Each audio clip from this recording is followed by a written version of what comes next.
अस्सलाम वालेकुम रहमतुल्लाहि व बरकातुहू। My dear students and viewers, उम्मीद है आप सब लोग खैरियत से होंगे।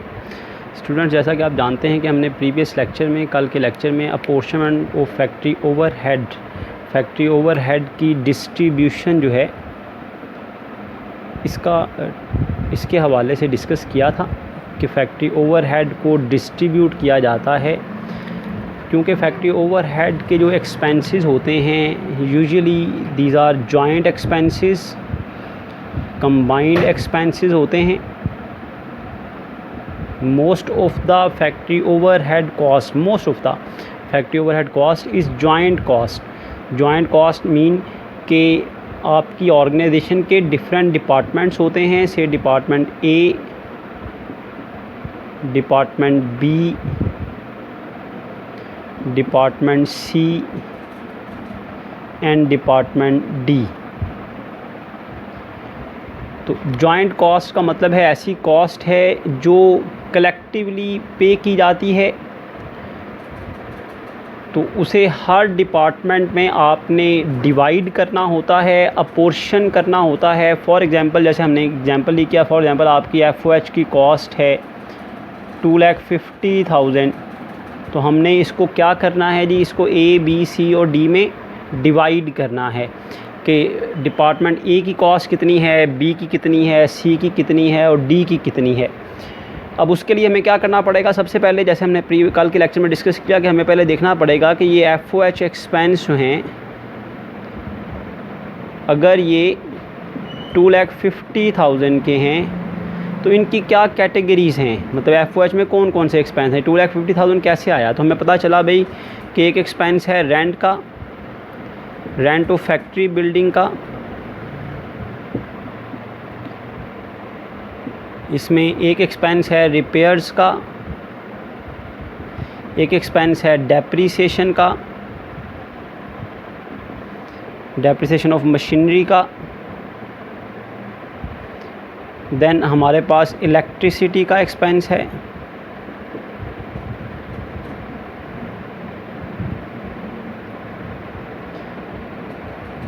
फॉर एग्ज़ाम्पल इसके अलावा हमारे पास कैंटीन एक्सपेंसेस हैं कि जो आपने लेबर के लिए कैंटीन बनाई हुई है, उनकी टी कॉफ़ी के लिए, कोल्ड ड्रिंक के लिए, उनके लंच के लिए, उसके एक्सपेंसेस हैं। तो हमें क्या करना है, पहले FOH को डिवाइड करना है कि 2,50,000 में से कितना रेंट है। तो पता चला भाई आपका 80,000 का रेंट है, 30,000 की रिपेयर्स हैं, 25,000 की डेप्रिसिएशन ऑफ मशीनरी है, 65,000 के आपके इलेक्ट्रिसिटी एक्सपेंसेस हैं और 50,000 के कैंटीन एक्सपेंसेस हैं। तो टोटल आपके 2,50,000 FOH के एक्सपेंस इस तरह से आए। अब क्या करना होता है जी, हमने अपोर्शनमेंट में कि हमने इस इंडिविजुअल एक्सपेंस को, रेंट के एक्सपेंस को A, B, C और D में एलोकेट करना है। से 80,000 का रेंट है तो हमने एरिया की बेस पर, ऑन द बेसिस ऑफ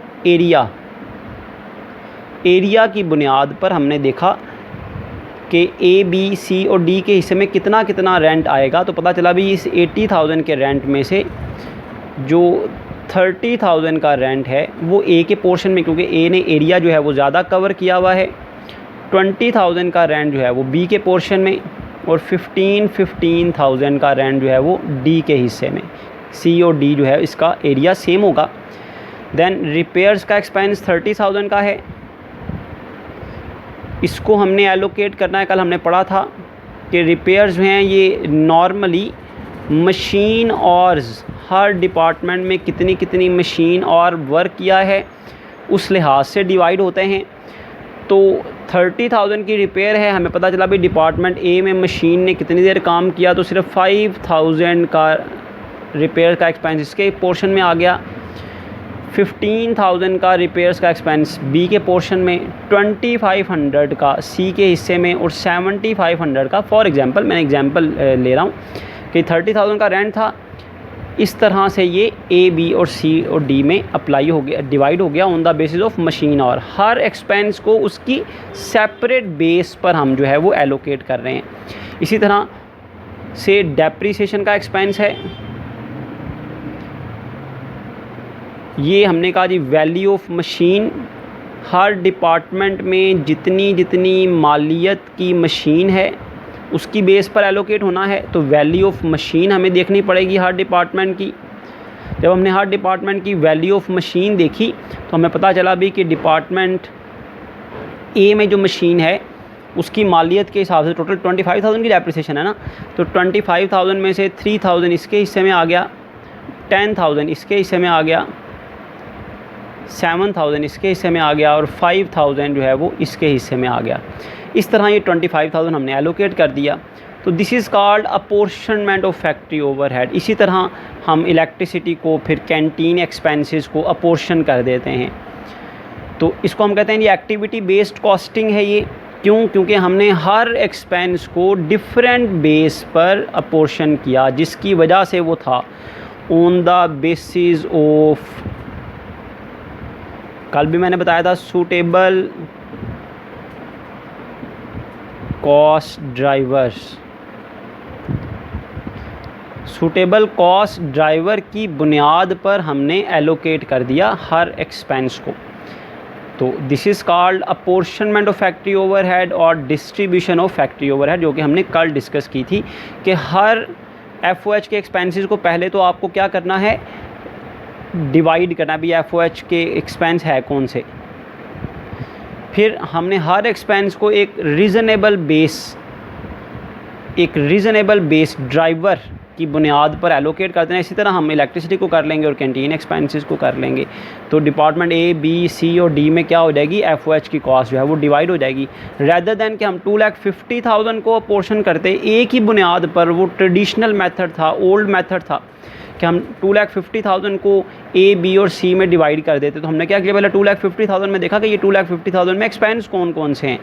फिर हर एक्सपेंस को उसकी रीज़नेबल बेस, जो उसकी वजह बनती थी ना, जो उसकी कैपेसिटी एक्टिविटी बनती थी, जो उसकी कॉस्ट ड्राइवर कॉस्ट इंकर होने की वजह बनती थी, उसकी बुनियाद पर एलोकेट कर दिया। तो ये हमने कल डिस्कस किया था, apportionment of factory overhead.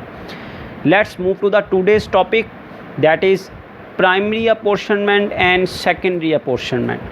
What is the meaning of primary apportionment and secondary apportionment? जैसा कि मैंने बताया कि आज का टॉपिक जो है हमारा अपोर्शनमेंट की जो स्टेजेस हैं, टाइप्स तो नहीं हम कह सकते, स्टेजेस हैं, primary apportionment and secondary apportionment, इनको डिस्कस करना है। इंशाल्लाह ताला आज आप ये टॉपिक समझ लेंगे तो कल हम जो न्यूमेरिकल करेंगे, प्रॉब्लम करेंगे, वो आपके लिए बड़ी हेल्पफुल होगी, आप उसको ईज़िली समझ सकेंगे। तो फर्स्ट ऑफ़ ऑल डिस्कस करते हैं जी प्राइमरी अपोर्शनमेंट, उसके बाद सेकेंडरी अपोर्शनमेंट। प्राइमरी और सेकेंडरी अपोर्शनमेंट डिस्कस करने से पहले आपको ये रियलाइज़ करना है, ये जानना है कि जो डिपार्टमेंट्स होते हैं ऑर्गेनाइजेशन में, ये जो ऑर्गेनाइजेशन में डिपार्टमेंट्स होते हैं ना, ये दो तरह के डिपार्टमेंट्स होते हैं। कुछ होते हैं जी प्रोडक्शन डिपार्टमेंट्स, जिनका काम जो है वो प्रोडक्शन से बराह रास्त लिंक्ड होना है, प्रोडक्शन में इन्वॉल्व होना है। और बाकी होते हैं सर्विसेज डिपार्टमेंट्स, जो बराह रास्त जो है वो प्रोडक्शन में इन्वॉल्व नहीं होते, लेकिन ये सर्विसेज अपनी प्रोवाइड कर रहे होते हैं, इनके बग़ैर भी प्रोडक्शन पॉसिबल नहीं है। तो प्रोडक्शन डिपार्टमेंट ऐसे डिपार्टमेंट होते हैं जो प्रोडक्शन में डायरेक्टली इन्वॉल्व होते हैं। फॉर एग्जांपल आप किसी टेक्सटाइल मिल में जाते हैं ना, तो वहाँ पर प्रोडक्शन डिपार्टमेंट कौन सा आपको मिलेगा जी, वीविंग डिपार्टमेंट। वीविंग डिपार्टमेंट जो बुनते हैं जी, रुई को धागे में बदलते हैं। उसके बाद स्पिनिंग डिपार्टमेंट, टेक्सटाइल मिल के डिपार्टमेंट्स हैं, ये प्रोडक्शन डिपार्टमेंट्स हैं।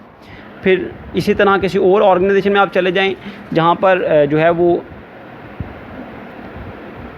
रॉ मटेरियल को क्रश किया जाता है, क्रशिंग डिपार्टमेंट, ये प्रोडक्शन डिपार्टमेंट की एग्जांपल्स हैं ना, मैं आपके साथ डिस्कस कर रहा हूँ। इसी तरह मिक्सिंग डिपार्टमेंट है,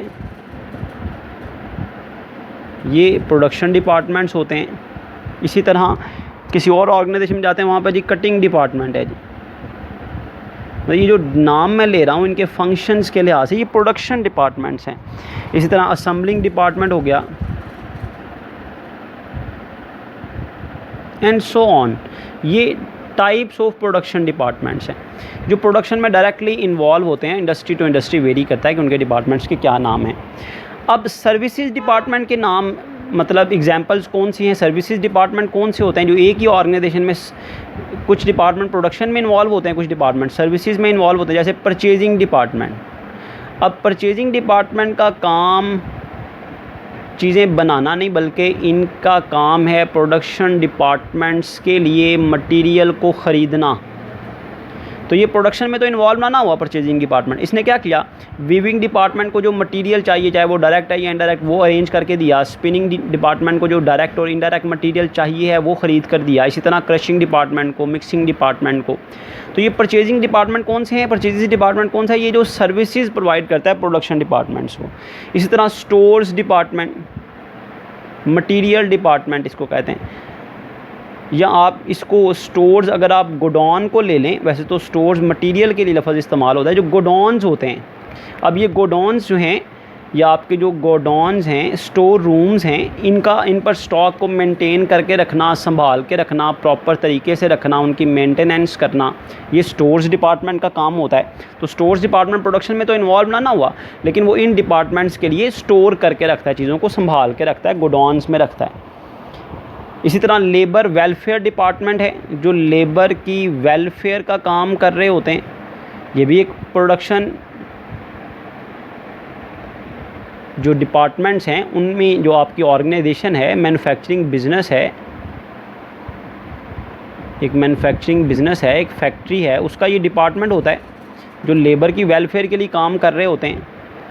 इसी तरह अकाउंटिंग डिपार्टमेंट, अब जो फैक्ट्री का अकाउंट्स डिपार्टमेंट है जिसका काम है जी हर डिपार्टमेंट का हिसाब रखना, उसमें इन्वेंट्री का, मटेरियल का, लेबर का, अदर एक्सपेंसेस का को नोट करना, अकाउंटिंग करना। ये अकाउंटिंग डिपार्टमेंट भी एक मैन्युफैक्चरिंग बिजनेस का, एक फैक्ट्री का हिस्सा है, लेकिन ये प्रोडक्शन में डायरेक्टली इन्वॉल्व नहीं है। हाँ, ये अकाउंटिंग कर रहे होते हैं किसकी जी, इन प्रोडक्शन डिपार्टमेंट्स की। लेबर वेलफेयर डिपार्टमेंट क्या कर रही होती है, लेबर की वेलफेयर के लिए काम कर रही होती है, जो इन प्रोडक्शन डिपार्टमेंट में लेबर काम कर रही होती है। इसी तरह मैंने बताया परचेजिंग डिपार्टमेंट है। फिर इंस्पेक्शन डिपार्टमेंट है जिनका काम है क्वालिटी को इंस्पेक्ट करना। अब ये प्रोडक्शन में तो इन्वॉल्व नहीं है, यहाँ आप कहें जी इनके बगैर प्रोडक्शन नहीं होगी, इनके बगैर भी प्रोडक्शन हो जाएगी, लेकिन ये इंस्पेक्शन डिपार्टमेंट क्या करता है, इंस्पेक्ट करता रहता है डिपार्टमेंट्स की वर्किंग को, इनकी प्रोडक्ट्स को, इनकी इन्वेंट्रीज़ को, उस पर अपनी रिपोर्ट देता है, जो कि एक मैन्युफैक्चरिंग बिजनेस का हिस्सा है। तो भाई दो कैटेगरीज़ होती हैं डिपार्टमेंट्स की, कुछ होते हैं प्रोडक्शन डिपार्टमेंट और कुछ होते हैं सर्विसेज डिपार्टमेंट। सर्विसेज डिपार्टमेंट के बारे में कहा जाता है भी सर्विस डिपार्टमेंट जितनी भी कॉस्ट इन डिपार्टमेंट में इंकर होती है ना, परचेजिंग डिपार्टमेंट में जितने मुलाजमीन काम कर रहे हैं, जो खर्चा इस डिपार्टमेंट का है, जो एक्सपेंसेस इस डिपार्टमेंट के हैं, ये सारे एक्सपेंसेस किसके लिए हैं, इन प्रोडक्शन डिपार्टमेंट को सहूलत देने के लिए। क्योंकि प्रोडक्शन डिपार्टमेंट तो प्रोडक्शन में इन्वॉल्व होते हैं ना डायरेक्टली, ये तो डायरेक्टली इन्वॉल्व नहीं होते। लेकिन ओवरऑल अगर आप देखा जाए, अगर आप टोटल कॉस्ट की बात करें तो टोटल कॉस्ट ऑफ प्रोडक्शन,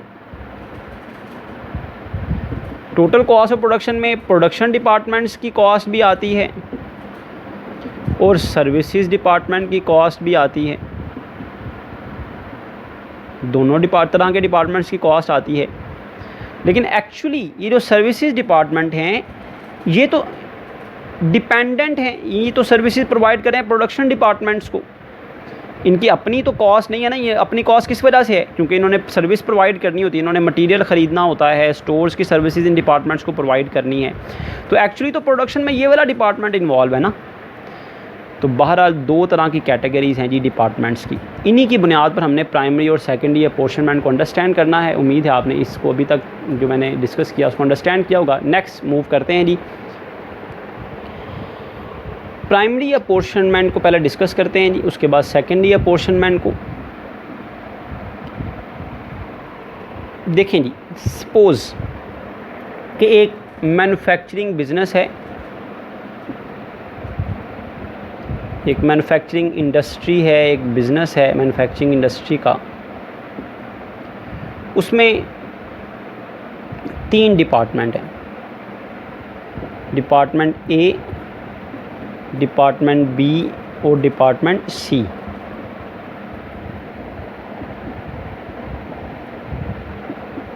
अब जब इनकी कैटेगरी देखी गई तो पता चला कि डिपार्टमेंट ए जो है ये प्रोडक्शन डिपार्टमेंट है, ये डायरेक्टली प्रोडक्शन में इन्वॉल्व है। डिपार्टमेंट बी भी प्रोडक्शन डिपार्टमेंट है, डायरेक्टली प्रोडक्शन में इन्वॉल्व है। जबकि डिपार्टमेंट सी एक सर्विस डिपार्टमेंट है जो सर्विसेज प्रोवाइड करता है ए और बी को। तो प्राइमरी अपॉर्शनमेंट का मतलब क्या है? प्राइमरी अपॉर्शनमेंट का मतलब ये है, बुनियादी आप इसको कह सकते हैं, इनिशियल कह सकते हैं। प्राइमरी अपॉर्शनमेंट या प्राइमरी डिस्ट्रीब्यूशन का मतलब ये है कि जो आपकी FOH की टोटल कॉस्ट है, जिसे आपने डिफरेंट कैटेगरीज़ में डिवाइड किया हुआ था, आप उसे तीनों डिपार्टमेंट्स में डिवाइड करें। से जैसा कि रेंट का एक्सपेंस है ना, हमने कहा जी एरिया की बेस पर एलोकेट होगा। तो क्या करें जी, हमने कैटेगरी बनाई जी, हमने कहा जी रेंट का एक्सपेंस 20,000 इसके हिस्से में, फॉर एग्जांपल 10,000 इसके हिस्से में और 5,000 इसके हिस्से में एलोकेट हो गया, तीनों डिपार्टमेंट्स में डिवाइड हो गया। इसी तरह हमारा एक्सपेंस था जी, हमने वो एग्जांपल लीजिए रिपेयर्स की, कि रिपेयर्स को हमने किस बुनियाद पर एलोकेट करना है जी, मशीन आवर्स की बेस पर, मशीन आवर्स की बेस पर। तो हमने रिपेयर्स का एक्सपेंस था से जितना भी था 30,000 था, हमने कहा जी 15,000 इसके हिस्से में चार्ज होना है रिपेयर्स का एक्सपेंस, 10,000 जो है वो इसके हिस्से में चार्ज होना है और 5,000 इसके हिस्से में चार्ज होना है। इसी तरह हमने एक्सपेंसेस को क्या कर लेना है, एलोकेट कर लेना है और इसका टोटल कर लेना है कि हर डिपार्टमेंट के हिस्से में कितनी कॉस्ट आती है। 20,000 और 35,000 इसका हिस्सा हो गया, 20,000 इसकी कॉस्ट हो गई और 10,000 इसकी कॉस्ट हो गई। मतलब जो टोटल FOH की कॉस्ट थी ना, टोटल FOH की कॉस्ट थी वो हमने एलोकेट कर दी डिपार्टमेंट्स में। This is called primary apportionment. क्या करना है प्राइमरी अपॉर्शनमेंट में कि जितनी भी कॉस्ट पूल्स होंगे ना, कॉस्ट एलिमेंट्स होंगे, रेंट है, रिपेयर्स है, कैंटीन एक्सपेंस है, डेप्रिसिएशन है, उनको जितने भी डिपार्टमेंट्स हैं उनके दरमियान डिवाइड कर दें रीज़नेबल बेस पर। कोई बेस चूज़ करें, जैसे मैंने बताया रेंट एरिया की बेस पर, रिपेयर मशीन की बेस पर, मशीन आवर्स की बेस पर, डेप्रिसिएशन जो है वो वैल्यू ऑफ मशीन की बेस पर एलोकेट कर दें। एलोकेट करने के बाद उसका टोटल ले लें, पता चले भाई हर डिपार्टमेंट के हिस्से में टोटल कॉस्ट कितनी आ गई है। तो इसके हिस्से में आ गई 35,000 कॉस्ट, इसके हिस्से में 20,000 और इसके हिस्से में 10,000 से हमारी टोटल कॉस्ट हो गई जी। FOH के एक्सपेंस टोटल होंगे 65,000। तो हमने उनको इस तरह से एलोकेट कर दिया। देखें 35 इसके हिस्से में आ गया, 20 इसके हिस्से में और 10,000 इसके हिस्से में।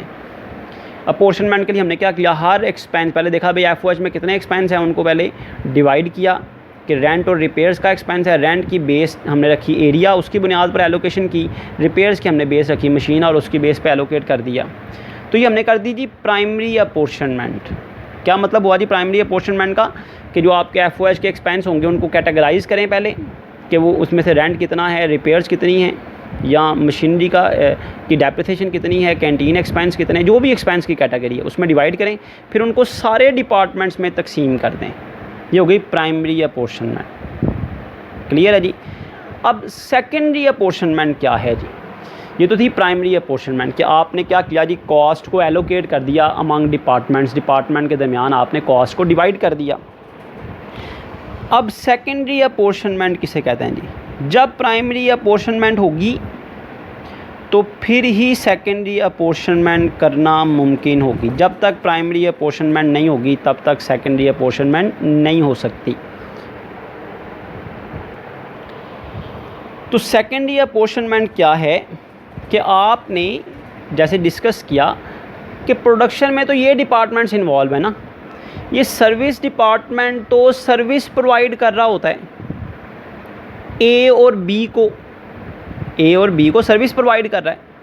तो सेकेंडरी अपॉर्शनमेंट का मतलब ये है कि जो सर्विस डिपार्टमेंट की कॉस्ट आई है ना 10,000, ये इसकी अपनी कॉस्ट तो नहीं है, इसने तो सर्विस प्रोवाइड की है ए और बी को। तो क्या करें, इस सर्विस डिपार्टमेंट सी की कॉस्ट को ए और बी में तकसीम कर दें। इसकी अपनी कॉस्ट तो नहीं है, जितनी भी सर्विसेज डिपार्टमेंट की कॉस्ट होगी ना, जब आप प्राइमरी एलोकेशन कर लेंगे टोटल कॉस्ट को सारे डिपार्टमेंट्स में डिवाइड कर लेंगे तो जो सर्विसेज डिपार्टमेंट की कॉस्ट आएगी ना, वो फिर आपको तकसीम करनी होगी प्रोडक्शन डिपार्टमेंट्स में। किस बुनियाद पर? इस बुनियाद पर कि सर्विस डिपार्टमेंट ए अपनी सर्विसेज का कितने फ़ीसद हिस्सा वो ए को प्रोवाइड कर रहा है और कितने फ़ीसद बी को प्रोवाइड कर रहा है। मिसाल के तौर पर सर्विस डिपार्टमेंट सी जो है वो अपनी सर्विसेज का, अपनी खिदमात का 60% वो ए के लिए ख़र्च कर रहा है और 40% बी के लिए। अपनी वर्किंग का 60% वो ए डिपार्टमेंट पे ख़र्च करता है, मतलब स्पेंड करता है, और अपनी वर्किंग का, अपनी एफ़र्ट्स का, अपनी सर्विसेज का 40% वो बी डिपार्टमेंट को जो है वो सर्विसेज प्रोवाइड करता है। तो क्या करना है, इस 10,000 का 60% लेकर, ये जो सी डिपार्टमेंट की कॉस्ट है इसका 60% लेना है। तो 10,000 का 60% लेंगे तो 6,000 आ जाएगा, वो ए को चार्ज हो जाएगा और इसका 40% जो है वो बी डिपार्टमेंट में चार्ज हो जाएगा। तो ए और बी की कॉस्ट कितनी हो जाएगी जी? सी की कॉस्ट तो एलोकेट होगी ना, सी की कॉस्ट हो जाएगी नील। ये कॉस्ट थी, ये हमने एलोकेट कर दी किसमें? ए और बी में। इसका 10,000 में से 6,000 ए के हिस्से में चार्ज कर दिया, 4,000 बी के हिस्से में चार्ज कर दिया। इसकी कॉस्ट हो गई 41,000 और इसकी कॉस्ट हो गई 24,000। अब जब हम कॉस्ट बताएंगे ना तो हम कहेंगे जी प्रोडक्शन डिपार्टमेंट ए की कॉस्ट और बी की कॉस्ट। ए की कॉस्ट कितनी है? 41,000 और बी की कॉस्ट कितनी है? 24,000। This is after secondary apportionment. Secondary apportionment किसको कहते हैं जी? कि सेकेंडरी अपोर्शनमेंट में सर्विसेज डिपार्टमेंट की कॉस्ट को ए और बी जो प्रोडक्शन डिपार्टमेंट्स हैं उनमें डिवाइड कर दिया जाता है। क्लियर हो गया? प्राइमरी अपोर्शनमेंट ये है कि टोटल एफओएच की कॉस्ट को सारे डिपार्टमेंट्स में एलोकेट करना है, और सेकेंडरी अपोर्शनमेंट का मतलब क्या है कि सर्विसेज डिपार्टमेंट की कॉस्ट को प्रोडक्शन डिपार्टमेंट्स में तकसीम कर देना है ताकि सारी की सारी कॉस्ट प्रोडक्शन डिपार्टमेंट्स की कॉस्ट आ जाए, क्योंकि यही जस्टिफिएबल है कि जो कॉस्ट होती है वो प्रोडक्शन डिपार्टमेंट्स की होती है, ना कि सर्विसेज डिपार्टमेंट की होती है। सर्विसेज डिपार्टमेंट तो ख़ुद सर्विसेज प्रोवाइड कर रहे होते हैं प्रोडक्शन डिपार्टमेंट को। तो यहाँ पर ये जो तारुफ था प्राइमरी अपोर्शनमेंट क्या है और सेकेंडरी अपोर्शनमेंट क्या है, ये टॉपिक हमारा कंप्लीट हुआ। कल के लेक्चर में इंशाल्लाह ताला हम प्राइमरी अपोर्शनमेंट से रिलेटेड जो है वो नेक्स्ट टॉपिक डिस्कस करेंगे। जाते जाते मैं आपको एक और बात बता दूं, ये जो सेकेंडरी अपोर्शनमेंट है इसकी फर्दर 2 टाइप्स हैं सेकेंडरी अपोर्शनमेंट की। जब आप प्राइमरी अपोर्शनमेंट कर लें तो सेकेंडरी अपोर्शनमेंट करनी है। सेकेंडरी अपोर्शनमेंट की भी 2 टाइप्स हैं। एक है non reciprocal apportionment,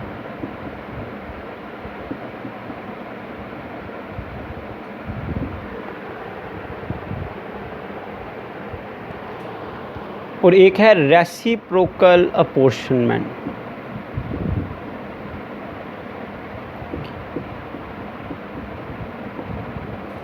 non reciprocal and reciprocal apportionment, इनको याद रखिएगा। नॉन रेसिप्रोकल अपोर्शनमेंट कब होती है? जैसे मैंने अभी आपको एग्जांपल में बताया, व्हेन, अब इसके प्रैक्टिकल हम न्यूमेरिकल करेंगे तो इंशाल्लाह ये पॉइंट आपका क्लियर हो जाएगा। When services department provides services to only production departments,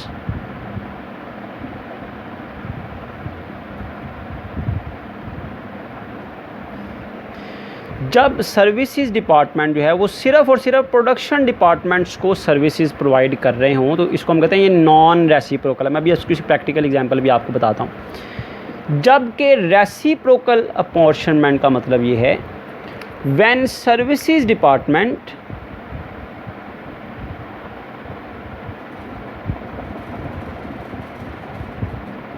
provides services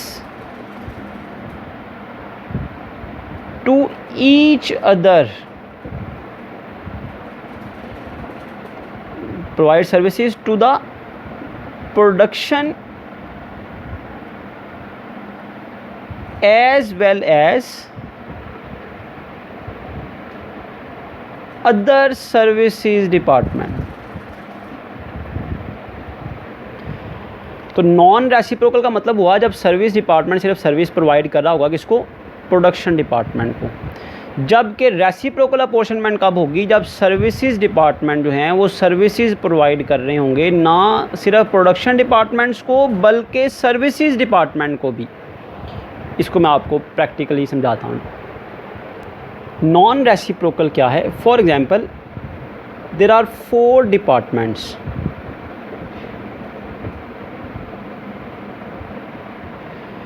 to are production departments, ये जो ए और बी है ये प्रोडक्शन डिपार्टमेंट हैं,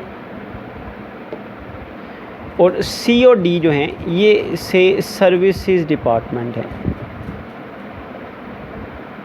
ये दोनों सर्विसेज प्रोवाइड करने वाले डिपार्टमेंट्स।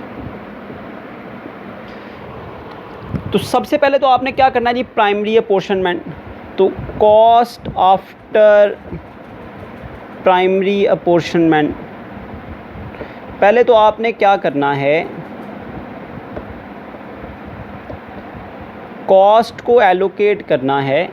ए बी सी और डी में से हमने एलोकेट कर दिया।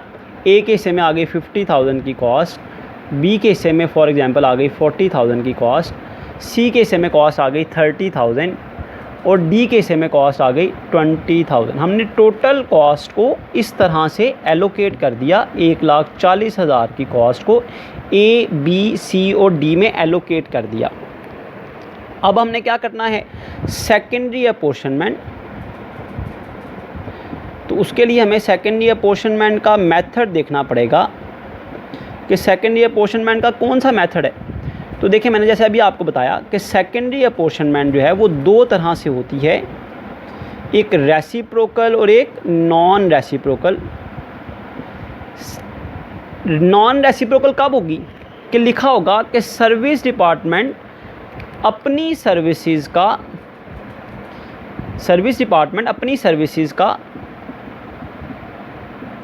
60% ए को प्रोवाइड कर रहे हैं, 40% बी को प्रोवाइड कर रहे हैं।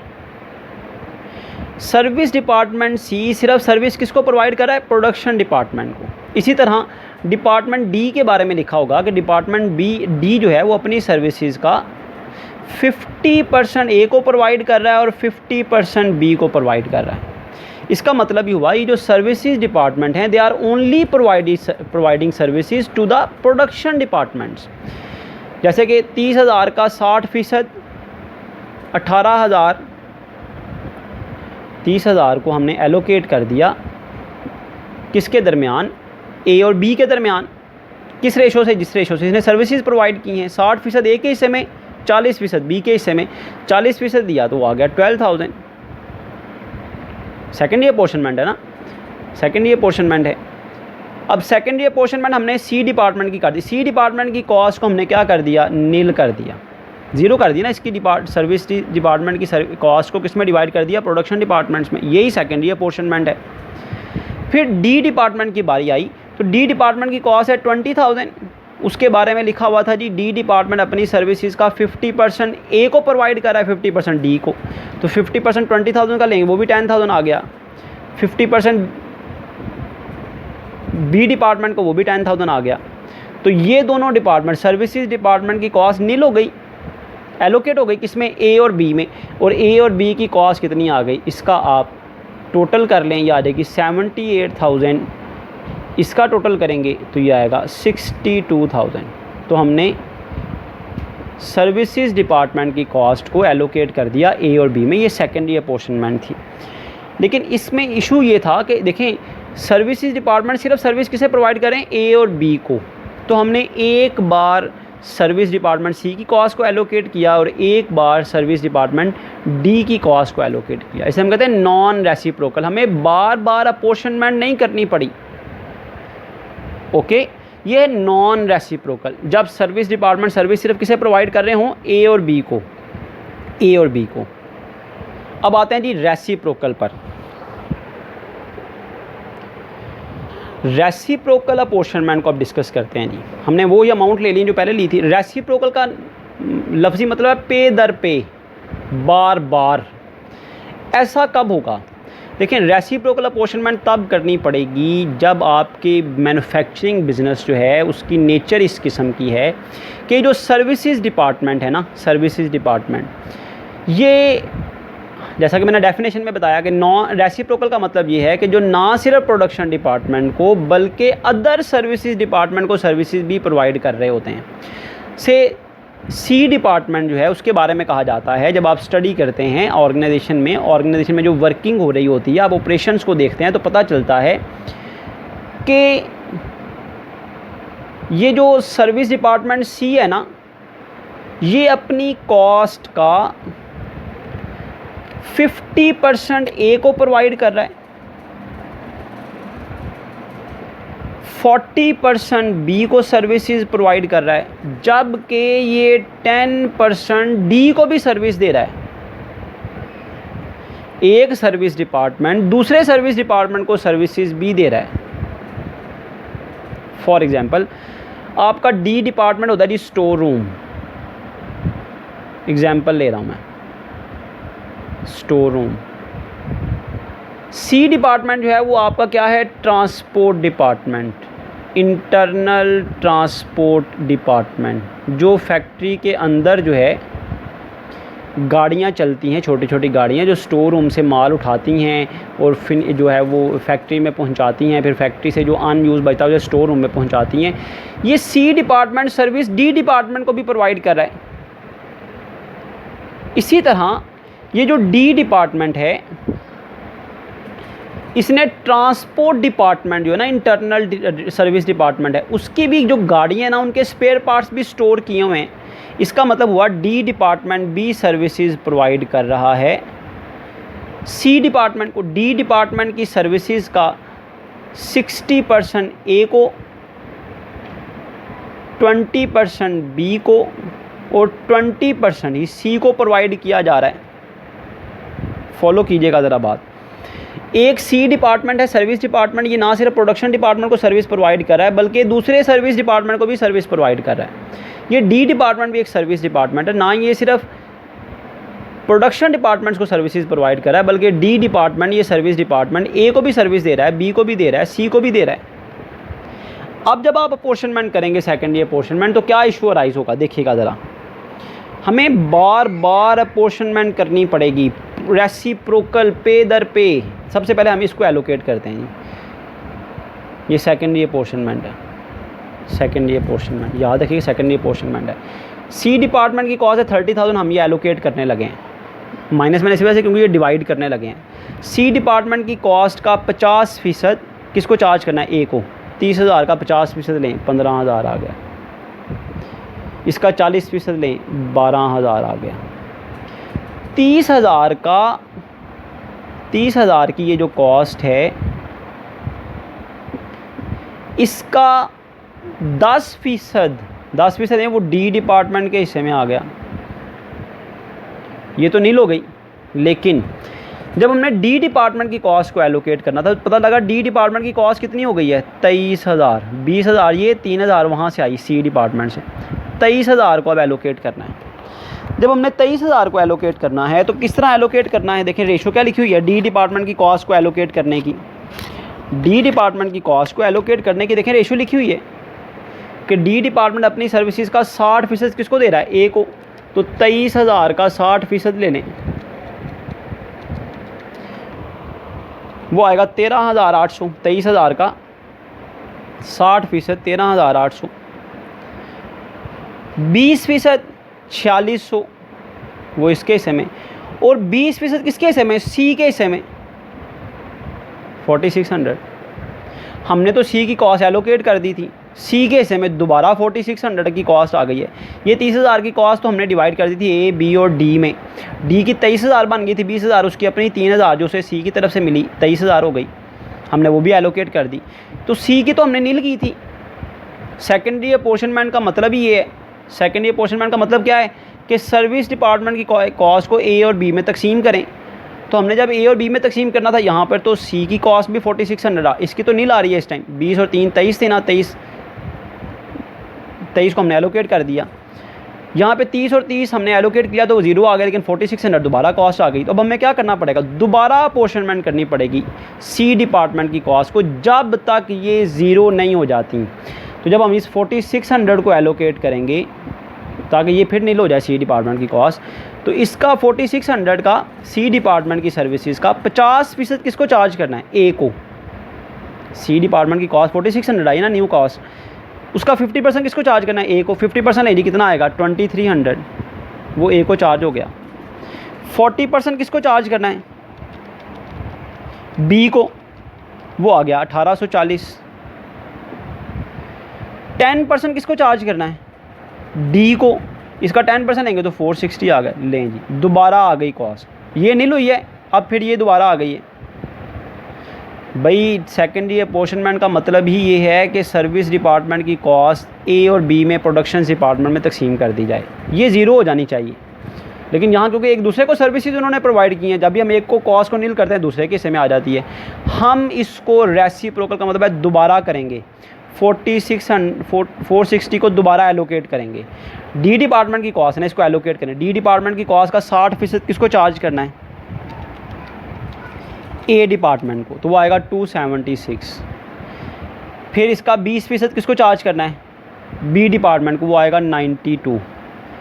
फिर 20% किसको चार्ज करना है, सी को। फिर लें जी सी डिपार्टमेंट की दोबारा कॉस्ट आ गई, अब सी को दोबारा एलोकेट करना पड़ेगा यहाँ तक कि इनकी दोनों की वैल्यू नियर टू 0 हो जाए। करते रहना है बार बार यहाँ तक कि सी और डी डिपार्टमेंट्स की कॉस्ट जो है वो नियर टू 1 रुपी आ जाए, 0 आ जाए। तो सारी की सारी कॉस्ट ए और बी में जब तक एलोकेट नहीं होती हम इसको तब तक करते रहेंगे। इस वजह से इसको कहते हैं रेसिप्रोकल, पे दर पे बार बार की जाने वाली अपोर्शनमेंट। अब इसको करने का एक तरीका तो ये है, एक तरीका तो ये जो हम कर रहे हैं ना मेथड, ये वाला बार बार करने वाला रेसिप्रोकल अपोर्शनमेंट को करने का एक तरीका तो ये जो मैंने अभी आपके सामने किया, उसे हम कहते हैं रिपीटेड डिस्ट्रीब्यूशन।